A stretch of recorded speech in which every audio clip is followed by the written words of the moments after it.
At sa amin, nakapag-harvest na kami. Kakatanim lang eh. So, hindi, buti na lang yung timing, hindi yung bago aanin, nakapag-anin na tayo. So, kung yung season na susunod, okay. It's, there's a, hindi, 5,000 pesos. Ang ganda mo, hindi pa akong bangal. 5,000 pesos. Should I say milyonaryo? Sama-sama tayo. Para maging milyonaryo.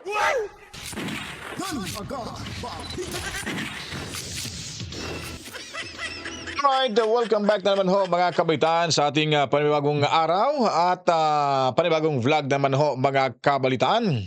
Sa araw na ito ay medyo maganda yung pag-uusapan. Ay hindi pa rin natin makakalimutan no, yung Vice Cam Committee report mga kabalitaan. Kasi importante hong malaman ho natin kung ano ba talaga yung Vice Cam meeting na tinatawag ho nila. Talaga bang may nagaganap na meeting sa Vice Cam Committee mga kabalitaan?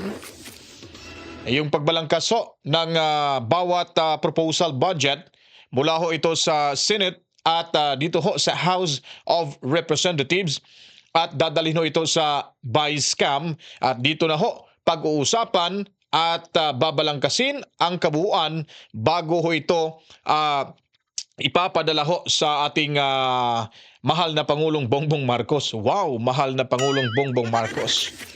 So yun na po ang tinatawag nilang enrolled bill na ratified na po ang pinag-usapan patungkol sa taunang budget sa ating bansa. So malinaw po ho yun. Pero ang tanong ho dyan, talaga bang pag nasa BICAM by committee, nagkakaroon ba talaga ng masusing pagsisili po? Pinag-usapan talaga kung anong merong budget ho dyan?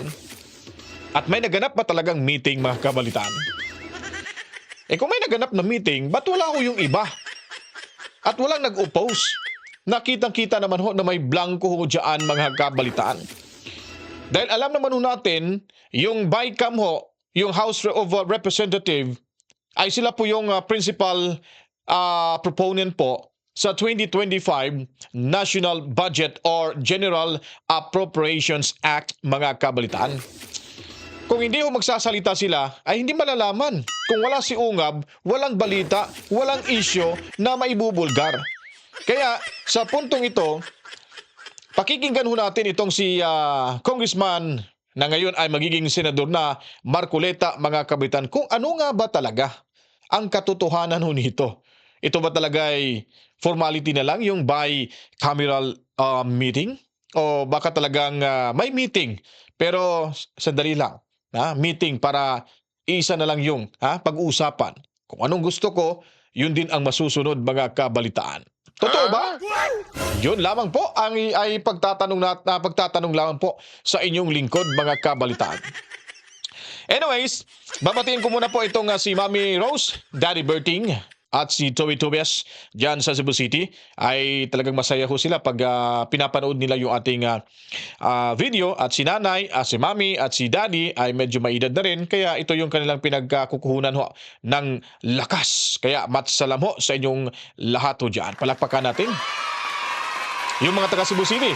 At yung mga moderator natin, matsalam ho sa inyo sa inyong walang sawang panunood po lagi at pagtutulong ho para umangat yung ating bahay at dumami tayo rito sa ating munting bahay mga kabalitaan. Ana Santos, Ma'am Jane Bromlett, Asia Sanpay, correct me if I'm wrong, Dennis Velasco, sino ba? John Rex, at yung iba pa na hindi natin mababanggit, pasensya na kasi marami ho talaga mga kabalitaan. At of course, huwag kalimutan sa hindi pa po nakapag-subscribe, subscribe na. Pindutin ang notification bell. As usual, comment, like at i-share yung video. Then huwag nyo pong i-skip yung ads ho natin. Diyan po lamang ay contribution nyo para sa inyong lingkod mga kabalitaan. At sana makakabot ho tayo makakuha ho tayo ng 50,000 subscribers bago ho ang midterm elections sa 2025 at matapos ang 2025 magkakaroon ho sana tayo ng 100,000 subscribers. Hindi ho yan natin makukuha pag hindi ho kayo kung hindi ho galing sa inyo yung tulong o pang hindi nyo po pupunuan yung ating mga nasa munting bahay ho natin ngayon. Kasi meron na ho tayong 43,369 mga kabalitan. Salamat po ha! Matsalam talaga ninyo ng marami mga kabalitan. Anyways, para nakapag-intro na ho tayo, well, tuloy-tuloy na ho tayo dito sa ating pag-uusapan patungkol mga kabalitan dahil may binisto ho dito si Congressman Senador Marcoleta. Kung ano po yun mga kabalitan, tara, pakinggan ho natin. Puntahan na natin, Kuya Benny, Kong at Nelson, ang isang controversial na issue. Ito hong mga blanco sa atin pong national budget. Kong, kayo ba bilang isang mambabatas, ano bang nalaman niyo at natuklasan niyo ukol dito sa isyong ito? Kasi ilang araw na po ito pinag-uusapan sa social media at lahat po ng mga issue, Kong, gusto nilang malaman ang katotohanan sa likod na ito. Kung pag-uusapan kung may blanco o wala, totoong may blanco. Ang pinagbabasihan ko dito, Opo. Jen, Nelson, Kuya Benny, ay yung kopya na pinadala sa akin. Kasi lahat ng members ng Congress ay mabibigyan ng bicameral report. Kasi kinakailangang i-ratify yun eh. Plenary lang ang magra-ratify. Ngayon, dahil sa i-ratify yan, mapipilitan silang bigyan kami ng kopya. Ngayon, ang kopya po ay pinadala sa amin sa pamagitan ng email. Ngayon, kami mahigit na 300 ang nagpadala ng email sa amin, opisina ng Secretary General. So makikita po nyo doon, iba-ibang minuto, iba-ibang oras. Kasi sa 300, di naman niya sabay na mayano yun eh. Opo, opo. Sa akin, sa panig ko, dahil letter M ako eh, na-receive ko, kasi tinignan ko yung oras, na-receive ko December 11, 2024 at 6:27 p.m. sa gabi. Na. Opo. Ngayon, wala ako doon sa Congress nung panahon na yon. Opo. Kasi aaminin ko sa inyo na naunsyamin na ako ng kaka-attend sapagkat yung unang-unang attempt ko lang na magtatanong ako pagdating sa plenary debates. Alam naman ninyo ito. Ayaw nila akong payagan magtanong. Opo, oo. So sabi ko sa sarili ko, Kuya Benny, saan ka naman nakakitang pagkalaki-laking budget, 6.325 trillion pesos? Bakit naman hindi mo kami bibigyan ng pagkakataon makapagtanong? Alam mo ba kung ano yung subject matter nung unang araw ng tanungan, plenary debates na to? Wala pa kami doon sa mga ahensya ng gobyerno. Wala pa yung NIA. Wala pa yung Philippine Coconut Authority na yun ang magiging subject matter ng tanungan, plenary. Doon pa lamang sa general principles. Kasi doon pa lamang doon sa mga economic indicators, may pagtatalo na sa dibdib ko na hindi tama itong mga mga macro at saka micro indicators na nakalatag dito na nanggaling sa economic cluster. So meron akong set na mga clarificatory questions.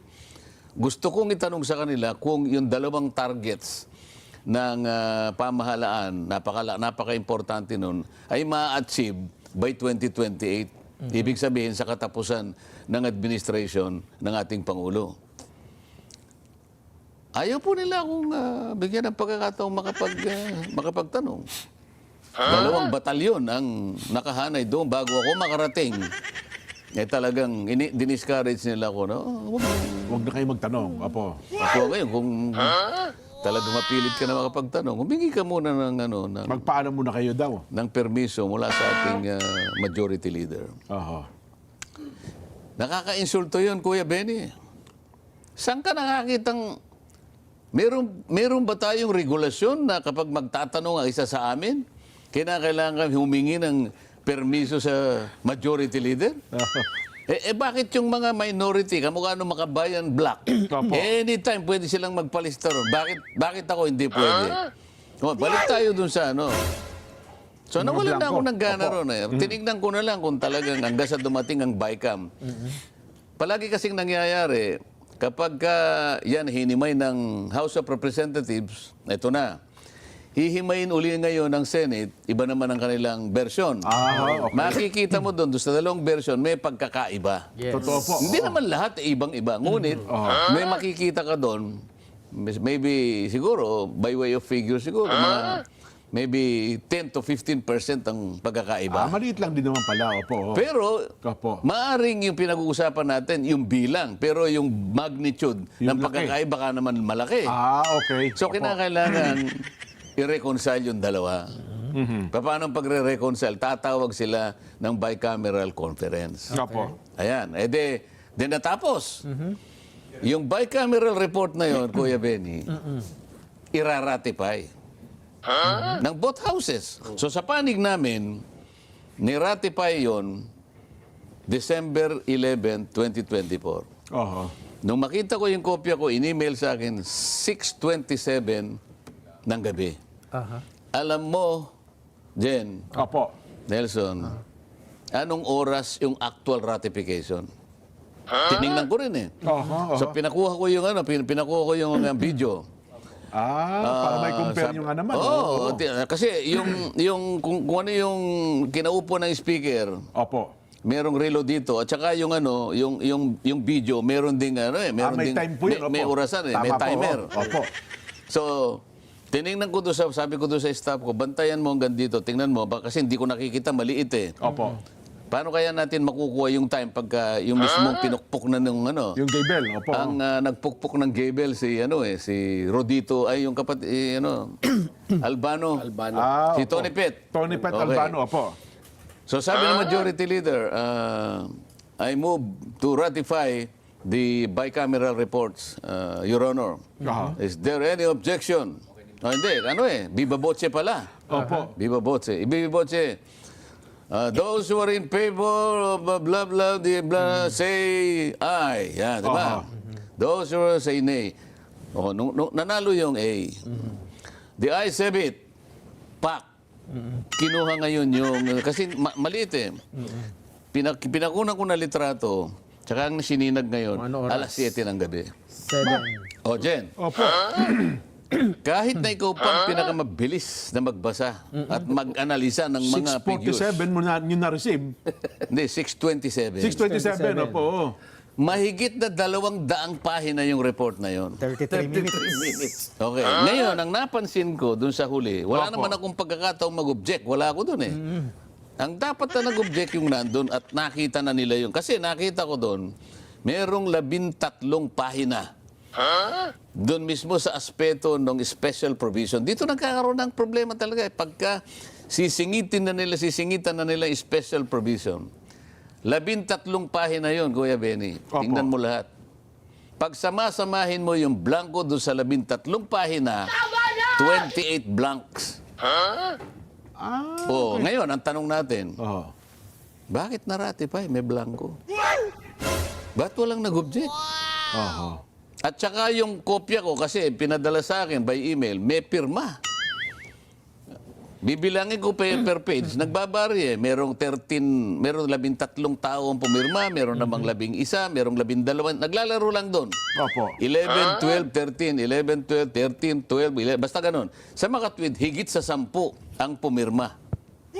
Ilan po bang representante ng bawat House at Senado? Ang alam ko, 12 sa Senado, 12, kaya maring higit pa. Siguro 15, kung minimum of 12, maximum 15.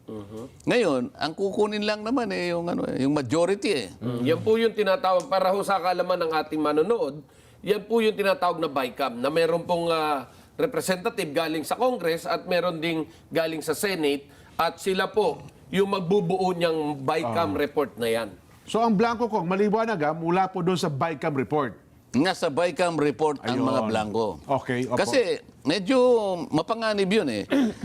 Alam ko na meron namang omnibus motion na kapag ka ang layunin ay iwasto lamang yung typographical or grammatical errors, pwede naman eh. Pwede. So halimbawa, makikita mo naman ang subject is plural. Opo. So yung verb mo dapat plural, 'di ba? Subject predicate relations lang ang pinag-uusapan. Tama naman 'yun eh.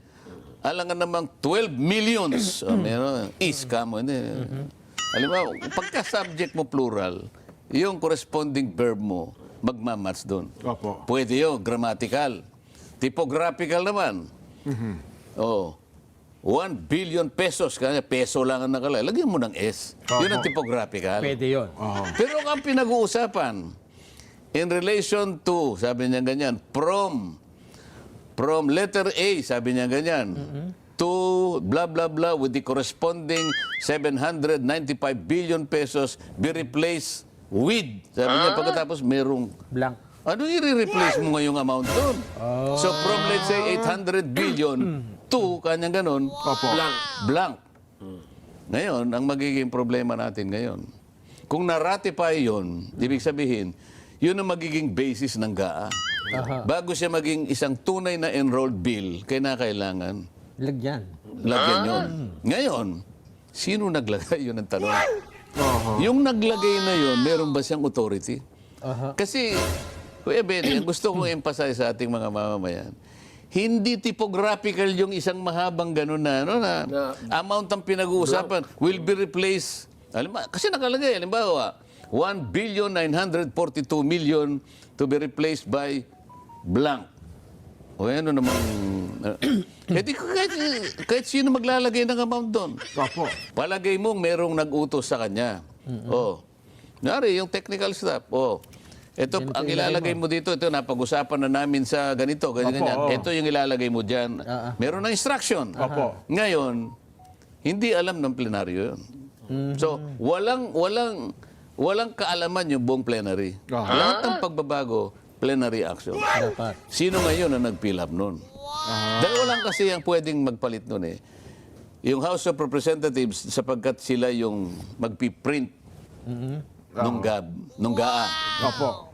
Pag na-print yun, dadalhin sa record section ng Malacanang, i-receive.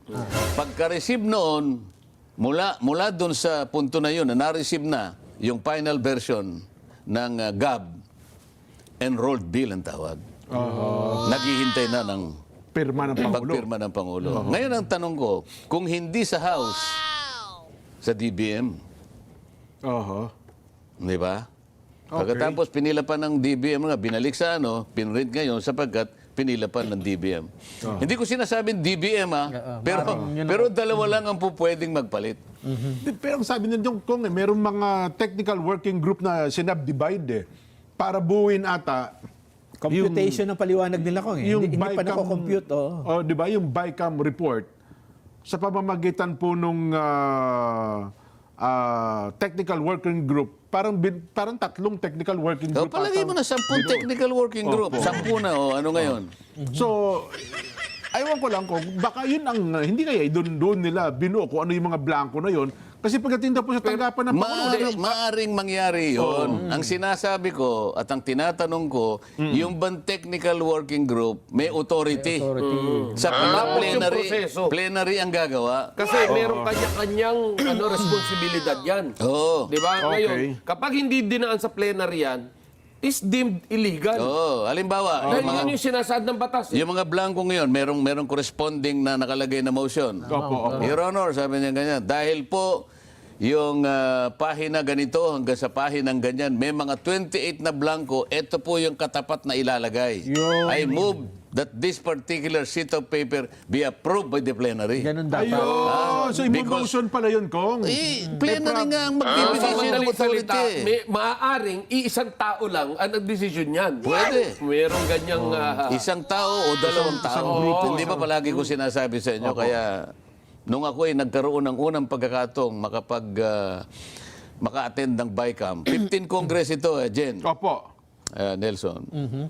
Aba, medyo excited ako dahil first time ko, Kuya Benny, maka-attend ng BICAM. Okay, sabi ko. Iba-ibang lugar yun eh. 4 na beses yun eh. Aba, napakasarap ng pagkain namin, Kuya Benny. Ay, oo. Talaga buffet daw mo eh. Diyan dyan ang mga senador sa harap namin. Opo. Nandito naman kami. Basta mahabang mesa yun kasi kumisan 12 o kaya 15. Basta talagang masasabi ko sa inyo, talagang masarap ang pagkain namin. Natawag na bicameral conference. Pero hindi conference, puro kain na ng ginagawa namin. Wala akong pinag-uusapan eh. Tinitingnan namin yung 2 tao. Sa panig namin, nung panahon na yon, ang chairman ng Appropriations Committee, yung namayapang si Nonoy Andaya. Aha, aha. O sa panig naman ng Senado, ang aking kumare, Senador Loren Ligardo. O di pagkatapos na kami kumain, hahanapin namin yung dalawa. Nasaan na kayong dalawa? Ayun, andun sa may... andun kasi Manila Polo Club. Di ba may garden, mayroong pagkalawak-lawak na green na yun, ano, yung pinag-ano ng golf, ano. Nandun sila sa gitna. Nakaupo doon sa damo, nandun sa... ano ka kung by kami to? Wala naman kaming nalalaman. Yung media, nagkuha na ng picture, tapos umalis na. Mas na. Opo. Photo op lang. Ayoko na ako. Ah. Yung huling bike, hindi na ako sumama.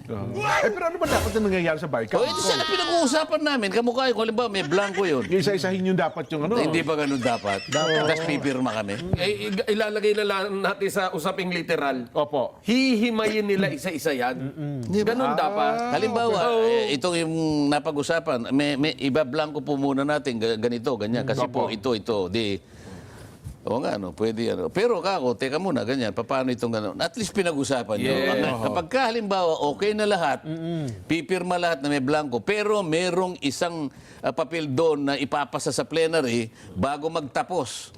Kinakailangan ma-approve ng plenary na ito yung pinag-usapan ng dalawa sa yung blanco na yung kinakailangan pilapan. Sa makatwid, merong accompanying seat na yun ang itatakip mo doon sa mga blankong nandun. Eh, wala namang ganun eh. So, sa madaling salita, nagsilbing bulag pa at bingi yung nasa Baykam. Sa Kaya nga, nangyari yun. gusto kong tanongin doon, itong nakapirma, bakit kayo nakapirma, alam niyo blanco yun, wala ba kayong pinag-usapan na kung ano man ang ilalagay nyo dyan, ipa-approve nyo muna sa komite, ha? Bago nyo isubmit yung enrolled bill. Ang bigat ng binitiwang salita ni Super Ate. Kaya niya hindi pinirmahan dahil blanco. May blanco. Kaya pala merong ilang senador kung na talagang sinabing wala silang pirma, no, pinakita sa ano na talagang blanco din yung pirma nila. Oo. Alam mo pala, nakita mo pala, ba't hindi ka nag-object? Yun ang sinasabi ko, objectan mo. Kasi pag nag-object ka, hindi mararatify yan. Yun na nga. Ba't di ka nag-object? Nandun ako mag-object. Saan ako mo siya mag-object? In the first place, hindi na nga ho nag-uusap. Kumakain na lang Hindi, kahit tayo. na. Kahit hindi tayo nag-uusap, alang-alang sa kapakanan ng bansa. Mag-object. Hindi ko naman siya kailangan kausapin bago mag-object. Kaya lang, hindi ako nakapag-object. Wala ako doon eh. So, ibig sabihin ko, kasi wala rin, hindi naman kami mababatas, hindi ba kami matin ng BICAM, ano? So, dapat ba doon, ito na yung BICAM, final na ito, baka meron pa ba kayong tanong dyan? Di ba usually ganun ang gagawin? Dapat nga ganun, sapagkat nga komperensya ng kumbaga, kami yung representasyon nung 4 na buwan na pagtatalo. Ayun, opo. Kasi nga, i-reconcile na lang natin yung conflicting provisions para yung boto namin, Yung hindi- iisa na lang. Yun ang katwiran doon eh. So lahat ng hindi pagkakaunawaan, ng hindi pagkakaiba doon, bakit sa iyo ganito? Hindi, ganito kasi yan, ganyan. Hanggang sa medyo maayos namin, sige, payag na kayo sa ganito.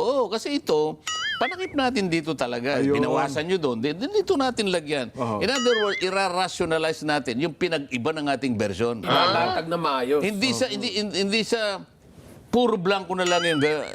lalo naman siguro hindi nila pinag-usapan kung anong ilalagay doon. Bakit nauwi tayo sa 28? Ito yung pinakamabigat eh. Opo. Hindi ko naman sinasabing hindi mabigat yung blanco na medyo mahaba. Kasi sa laki ng figure, hindi naman pwedeng konti lang ang blanco mo kasi billion eh. Opo. Trilyon, Kakasya. Hindi, yung karaniwan billion eh. billion yung bawat ahensya. Ilang ciphers ang billion, Kuya Benny? 3, 6, 9, siyam na 0. Siyam. Opo. Kasi pagka trillion, 12 eh, ciphers. Tapos meron ka pang 0.00. Opo. Kaya mahaba dapat yung ano. Pero yung sa program appropriation, yung blanco niya ganun lang. Maliit lang. Konti lang. Alam mo kung bakit? Kasi sabi niya, the following should be replaced kanya from A Opo. A to tapos ganun. Abi, napakarami nung ilang baka B, C, D, F, G. Halimbawa, from A to X, napakaraming... A to Z. Akalain mo napakaliit. Pero kasi letter lang ilalagay B, mo. C, D, F, G, H, I, So, J, K. pwede mong itago dyan yung laki ng gusto mong itago. From A, kanya to Blank. Zay. Ganun lang, tas period. Zay. Eh, paano kung Yung hindi pala trilyon-trilyon yun. Eh, sa dami ng sinakop niya eh. Oh. Yan ang gusto kong pagtatanong sana. Magaling pala talaga. Iniisip talaga ng gusto mabuti pala yun. Pagkatapos sasabihin nila, walang blanco. Eh, sino magsasabing walang blanco? Nakalimutan ko lang dalhin eh. Oho. Nakita nyo rin, may blanco talaga. Pero mamaya, nasa sasakyan ko, pakikita ko Pero sa inyo. yung blanco daw po yung Dala-dala ko yung kopya ko eh. Ang blanco daw po kasi ngayon yung yun nga ang bycam. Pero ang punto naman nung nasa Malacanang, walang blanco nung pinirmahan na ng Wala Pangulo. nga blanco sapagkat nung enrolled bill In-enroll na, oo. meron na nagpilap eh. Nagpilap. Kaya ang tinatanong ko sa iyo, sino ba yung inutusan? Sino ba yung nag-utos? Fill up Yung yung ibang blank. inutusan na yun? Bilang linaw sa ating mga tagapanood, sa ating mga kapatid, Oh. doon sa daan mula sa DBM, Mula sa bycam, mula sa bycam. Bycam papuntang DBM, Oo. yung dalawang yun, sino doon ang nag-fill up nang hindi dumaan sa plenaryo? Kasi Di ba? kailangan dumaan sa plenaryo yun pag may binago ka riyan eh. Oho. Yun. Kasi sa legal, tawagin yung blanco. Hindi naman, pagka legal, hindi mo sasabing blank eh. Material particular, sabi niya. So, ibig sabihin nun, blank. Lacking in material particular. Wala eh. Eh, ang problema kung nag-resign na po, nagbitaw na bilang chairman ng APRO yung chairman ninyo eh. So, ang problema nun. Hindi ka ba nakapirma ron? Eh, nakapirma ho Hindi kaya siya. siya nakapirma? Nakapirma siya doon ko. Okay, Kasi di ba ma- sa experience na dati, dalawang chairman lang ng APRO nag-uusap eh. APRO ng Senate, APRO ng Ako, Lower House. kaya ko sinasabi na dalawa lang tao nag-uusap sapagkat nakita ko mismo nandun ako. Yung time yun, yung time yun. Maski yung isang nagsusulat sa isang dyaryo na malapad, nabasa ko, a conference of two, sabi niya eh. So palagay ko, siya rin alam niya, hanggang ngayon nangyayari yun. Ang sinasabi ko sa inyo, 15 Congress, 19 Congress ngayon. So, Kung nakita ko ilang na- kongreso na nangyayari. O palagi ganoon eh. Oo. Kaya nga ang palagi kong ina-advocate Nelson eh. Di ba sabi ko, tanggalin na lang natin, Kuya Benny, Yung bycam. yung bycam. Una, wala namang bycam sa nakasulat sa saligang batas eh. O sa liwanag ng nangyayari, eh, hindi naman talaga bicameral company. Pero yung Nagkakainan kami. plenary, yung plenary deliberation na yun, nakasaad mo ba sa batas yun? Yung plenary na mag-a-approve talaga ng budget. O talagang plenary action lahat yan. Plenary action. Yung nasa batas, bakit hindi natin ginawa? Yung wala sa batas, yun yung ginagawa natin. Yun ang sinasabi ni Kong Marcoleta. Kasi kung wala ng bycam, yung dalawa na lang, hindi na bycam ang tawagin. Magtawag na lang kung sino yung gusto. Pero hindi bycam, pilitin natin. Congress. Pag Congress kasi, dalawang kapulungan eh. Tama po. O magsakit kayo, kumuha kayo ng 2 tao nyo, 2 tao rito. Ito na lang, hindi natin pinagkakaintindihan. I-reconcile natin yung hindi na Madali lang ito. Pagkatapos, magtawag na tayo ng plenary ngayon. Approve nyo, approve namin. Ganun lang. Pero kung magtatawag ng bicameral conference na hindi naman talaga sila nagko-confirm. Hindi, pero ngayon, Kong, moving forward tayo, kiniswe nito sa Korte Suprema, ang problema ito, pagka ito po'y nabalam, ang masasakripisyo pambansang budget natin, Kong. Hindi siya mababalang pa ngayon. Wala pa namang aksyon ng korte. Kapapile lang yata ng petition. Hindi ko alam kung Parang kahapon kahapon yun na eh. ata, opo. Sasagot pa yung sasagot pa yung kung sino yung inasunto. Ang inasunto yata ang Senate President, ang House Speaker, at saka yung ating Executive Secretary. O may proseso naman yan, alam nyo naman eh. Ang sasagot ngayon, sapagkat ang tagapagtanggol, ang abogado ng gobyerno, Solicitor General. So gagawa pa ng sagot. So Mahaba pa. habang walang ginagawa, sana man lang kung hindi ko sinabasa yung petition eh. Siguro, hindi naman siguro humingi ng TRO. At palagay ko, hindi naman magti-TRO ang sapagkat, teka muna, hindi kami magti-TRO sapagkat alam naman natin gumagana ang ating pamahalaan. Kapag TRO namin, hindi wala nang gastusan dyan. So, yun na nga po Baka mapilay naman ang yun ang gawain magiging ng problema gobyerno. natin doon, Kong. Kasi kung pagka ito'y nabalam, ang pambansang budget natin ang masasakripisyo. Oo. Kaya nga, ang gagawin ng Korte Suprema dyan ay talagang papapaliwanagan muna. Pero wala na sigurong TRO mangyayari. Pero kinakailangan lumabas sang-ayon sa kanilang nakikita na o sa mga susunod na mga kongreso. Sabi niya, halimbawa, magsisimula in the next Congress, huwag na kayong mag-bycam. Ayun. Halimbawa, ganun. Well, Di ba? yun ang aabangan na natin siguro kung ano ha. Anyway, nako, napasarap tayo ng kwentuhan ko. Ano ha, basa kami ng mga reaksyon.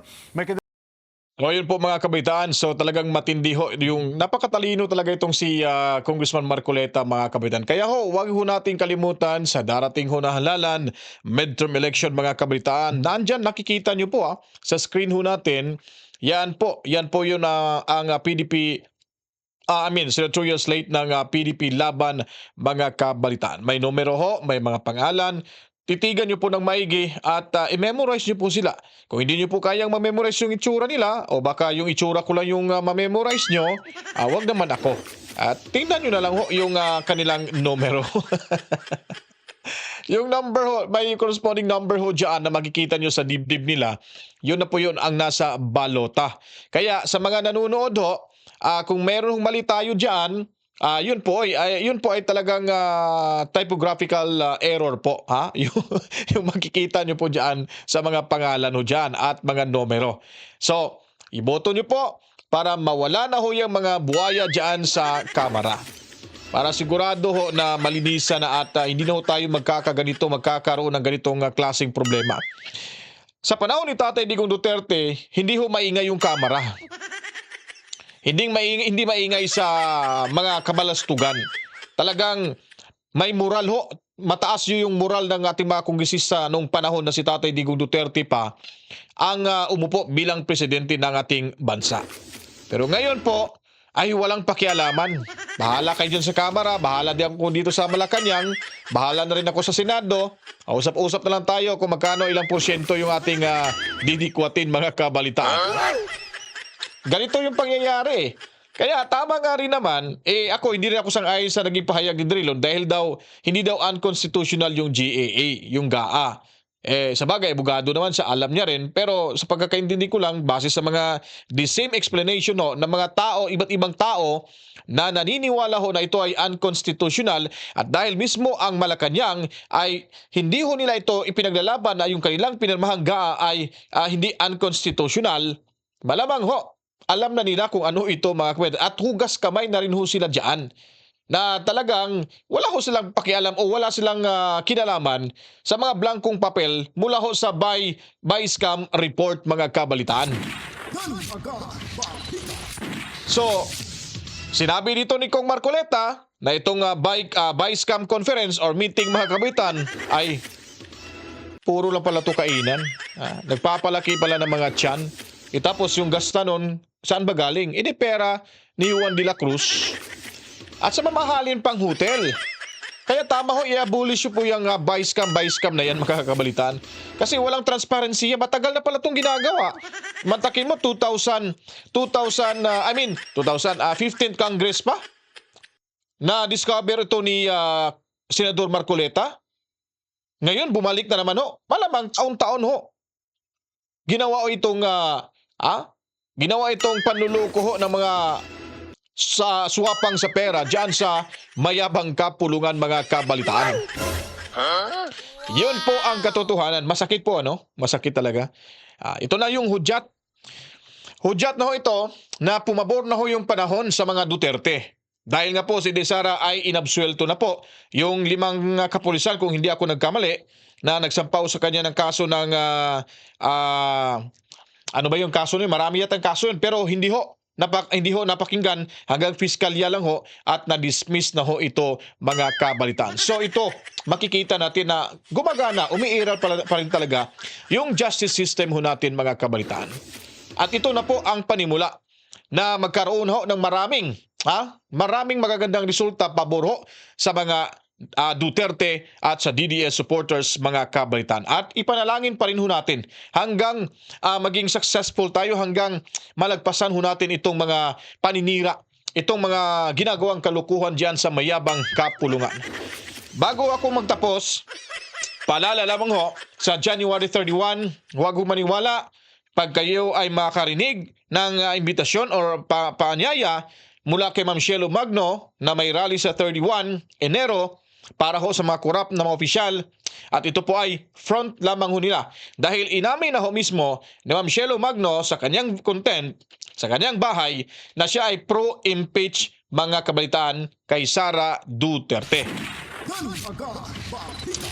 Sa meeting na ito, kasama nila yung mga Makabayan Bloc, yung mga kaparian, yung grupo ni Ma'am Sheila Magno at yung ilan pa po.